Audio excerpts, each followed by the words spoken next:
નમસ્કાર, VTV news સાથે હું છું વૈભવી। સમાચારની શરૂઆત મહત્વપૂર્ણ સમાચારથી કરીએ તો ગોંડલના રાજકુમાર જાટ મોત કેસમાં એક મોટા સમાચાર સામે આવ્યા છે। ગણેશ ગોંડલ બાદ હવે ખાનગી બસના ડ્રાઈવરનો પણ નાર્કો ટેસ્ટ થશે।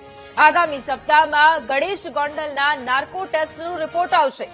રાજકુમાર કેસમાં સીસીટીવી ઓવરરાઇટ થઈ ગયા હોવાનો પણ સરકારે સ્વીકાર કર્યો છે। ઓવરરાઇટ સીસીટીવી પરત મેળવવા માટેની પ્રક્રિયા પણ હાથ ધરાઈ છે। સીસીટીવી ફૂટેજ સાથે છેડા થયાનો પીડિત પરિવારે આક્ષેપ કર્યો છે। નોંધનીય છે કે સીસીટીવી સિસ્ટમ્સ સતત રેકોર્ડિંગ કરે છે અને તેવામાં જ્યારે સ્ટોરેજ ક્ષમતા પૂરી થઈ જાય છે ત્યારે તે આપોઆપ સૌથી જૂના ફૂટેજને ડિલીટ કરીને તેની જગ્યાએ નવા ફૂટેજ સેવ કરે છે, એટલે સીસીટીવી ઓવરરાઇટ થાય છે। આ ઉપરાંત ટ્રાવેલ્સની અડફેટે આવવાથી રાજકુમાર જાટનું મોત થયો હોવાનો પણ પોલીસે ખુલાસો કર્યો હતો, એટલે આ કેસમાં ખાનગી બસના ડ્રાઈવરનો પણ હવે નાર્કો ટેસ્ટ કરવામાં આવશે। તો ગોંડલના રાજકુમાર જાટ મોત કેસમાં એક મોટા સમાચાર। ગણેશ ગોંડલના નાર્કો ટેસ્ટ બાદ હવે જે ખાનગી બસનો ડ્રાઈવર છે તેનો પણ નાર્કો ટેસ્ટ થશે।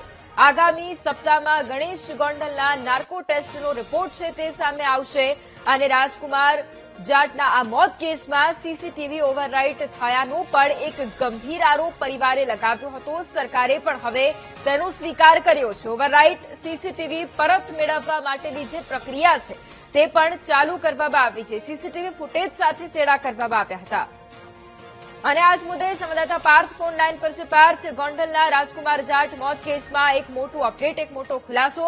હવે ગણેશ ગોંડલનો નાર્કો ટેસ્ટ થઈ ચૂક્યો છે, પરંતુ હવે એક ખાનગી બસનો જે ડ્રાઈવર છે જેની અડફેટે રાજકુમાર જાટ આવ્યો હતો તેનો પણ નાર્કો ટેસ્ટ કરવામાં આવશે। આ મુદ્દે અત્યારે વધુ શું જાણકારી? જી ભાઈ, જે રીતની વાત કરવામાં તો ગઈકાલે હાઈકોર્ટમાં સુનાવણી યોજાઈ હતી અને ગોંડલ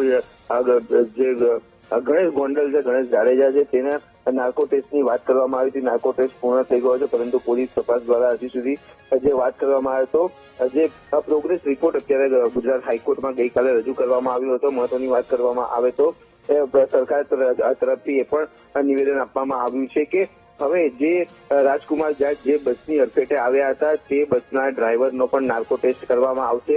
સાથે જ સીસીટીવીમાં પણ છેડછાડ થઈ છે અને ઓરિજિનલ સીસીટીવી મેળવવા માટેની પણ આ પ્રક્રિયા અત્યારે પોલીસ દ્વારા હાથ ધરવામાં આવી છે। ત્યારે કહી શકાય કે જયારે 7 જાન્યુઆરીના રોજ વધુ સુનાવણી યોજાશે ત્યારે આ સમગ્ર મામલા ઉપરથી વધુ પડદા ઉચકાશે। જી બિલકુલ, આભાર પાર્થ તમામ જાણકારી માટે।